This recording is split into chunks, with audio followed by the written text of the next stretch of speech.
Assalamualaikum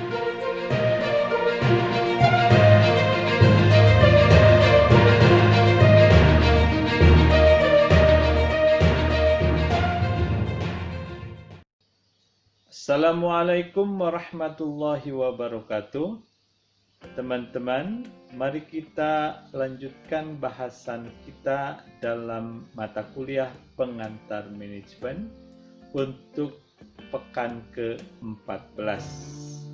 Bahasan kali ini adalah terkait teknologi informasi yang sudah tidak bisa lagi dipisahkan dalam kehidupan kita sehari-hari.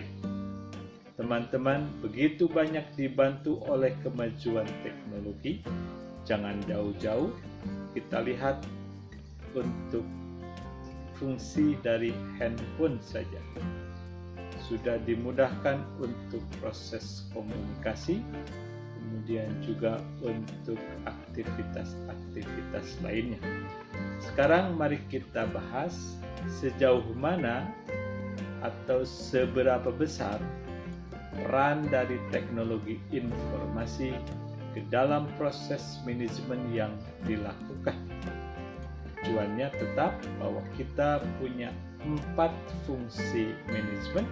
Satu adalah planning, yang kedua organizing, yang ketiga leading, dan keempat adalah controlling. Dalam referensi lain boleh jadi fungsi-fungsi tersebut ada perbedaan istilah, tapi pada intinya kita akan berhadapan atau kita akan memiliki 4 fungsi tersebut ketika kita menjalankan fungsi manajemen dalam aktivitas kita. Bahasan kita akan saya mulai dari cerita pengalaman saya. Setelah saya lulus dari statistika, bersyukur saya diberi kesempatan untuk menggali pengalaman di bidang manajemen, khususnya di bidang manajemen sumber daya manusia. Nah, suatu saat ketika saya akan pindah ke sebuah perusahaan yang ada di Jalan Jenderal Sudirman, Jakarta atau sekitaran Semanggi, di awal ada proses yang dilakukan di fungsi manajemen SDM itu adalah salah satunya proses penggajian. Sekarang bayangkan teman-teman, untuk proses penggajian itu berapa lama kira-kira diperlukan waktunya? Ternyata perlu waktu sekitar 22 hari untuk melakukan proses dari awal untuk mengumpulkan data sehingga akhirnya diperoleh gaji rinci untuk orang per orang. Bayangkan sekitar 22 hari kerja. Kenapa begitu lama? Ternyata setelah identifikasi awal yang dilakukan, yang membuat lama itu adalah karena sumber datanya terpecah-pecah atau di file-file yang berbeda. Seperti teman-teman ketahui bahwa unsur penggajian itu banyak. Misalnya ada gaji pokok, ada tunjangan transport, ada tunjangan makan, tunjangan kesehatan, lembur, dan seterusnya. Yang saya lihat pada saat itu bahwa sumber-sumber data itu masih terpecah-pecah. Yang lebih mengherankan lagi adalah untuk mencetak slip gaji per karyawan butuh waktu lebih dari seminggu. Selain filenya terpecah-pecah atau terpisah-pisah, yang kedua ketika mengintegrasikannya atau menyatukannya tidak dilakukan secara otomatis, tetapi dengan metode copy paste. Nah, saya akan berhenti di sini saja ceritanya.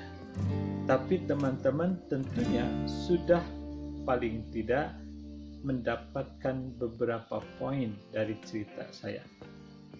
Satu, waktu yang lama, yang sekitar 22 hari untuk mengerjakan suatu proses penggajian itu, bayangkan itu hampir sebulan. Berarti tidak ada pekerjaan yang lain yang dapat dilakukan kecuali untuk hal tersebut. Dan tentunya itu tidaklah efisien. Yang kedua, masalah integrasi data. Kalau tidak dilakukan secara benar, maka akan ada potensi kesalahan, apalagi dengan metode copy paste. Sekarang, yang menjadi pemikiran kita adalah bagaimana kita lakukan proses itu lebih efisien. Ingat, di awal kita sudah berdiskusi bahwa salah satu tugas dari manajer, yaitu yang melaksanakan proses manajemen, adalah memastikan proses dilakukan secara efektif dan efisien. Singkat cerita, dengan menggunakan link file dan juga menyatukan data di Excel dengan beberapa fungsi seperti VLOOKUP dan sebagainya, dan ketika akan melakukan desain slip gaji, saya lakukan di Word, dan sebelumnya teman saya melakukannya di Excel dengan cara mengisi selnya copy paste. Maka saya desain untuk slip gajinya di Word dan datanya di-linkkan atau di-merge dari Microsoft Excel. Nah, yang saya lakukan ini adalah tahap antara sebelum kita membangun sistem atau aplikasi manajemen SDM yang lebih bagus atau lebih terintegrasi. Tetapi walaupun demikian, ternyata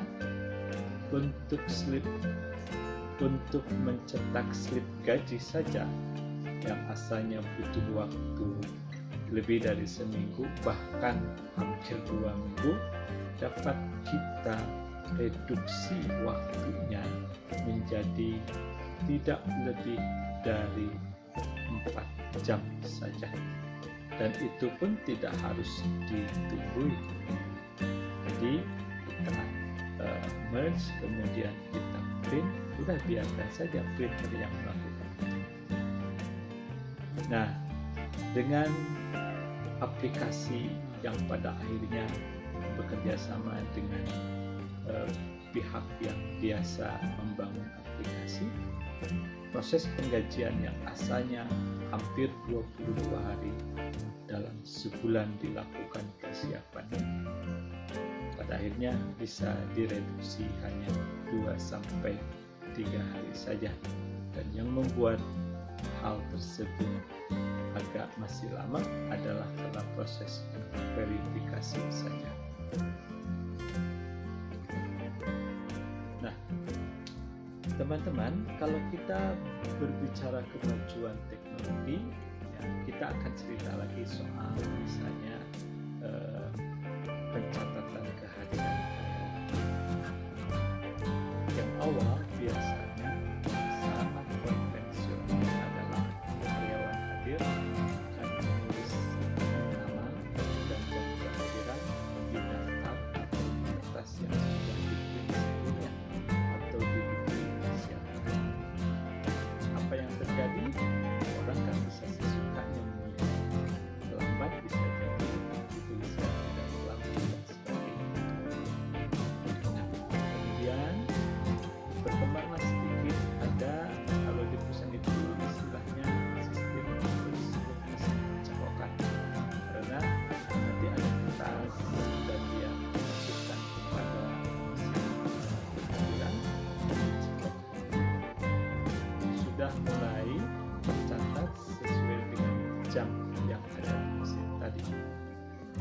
dari sisi lain belum tentu aman juga, karena kadang-kadang ada karyawan yang titip untuk menceklokkan kartu kehadirannya.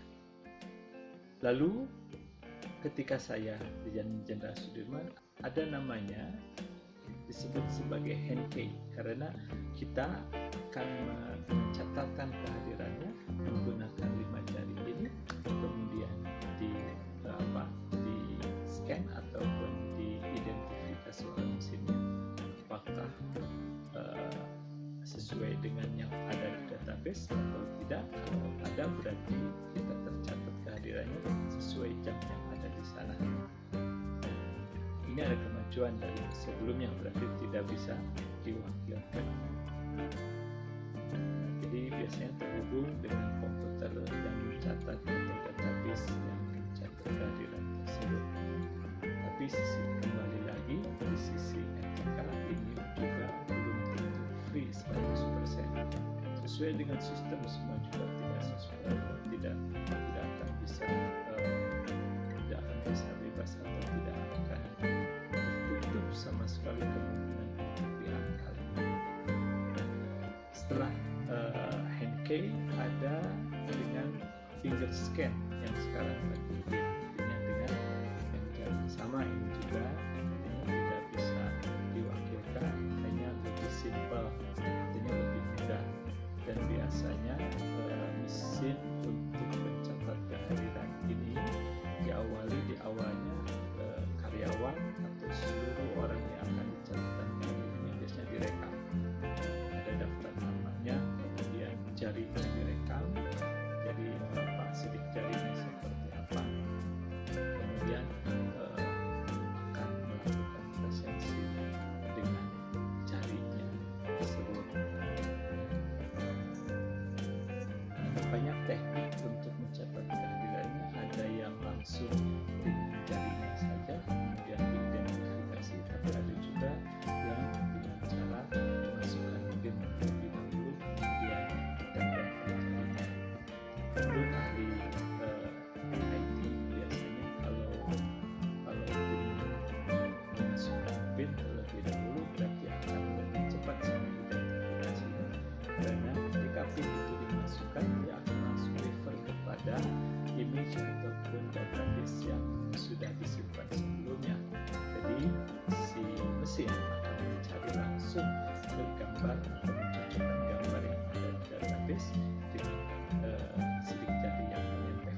Berbeda kalau tidak memasukkan pin terlebih dahulu. Jadi kalau misalnya 300 karyawan seperti itu, maka ketika jari ditempelkan, si mesin harus canggih untuk memasangkan jari yang menempel di mesin tersebut dengan katakanlah 300 image sidik jari yang ada di database.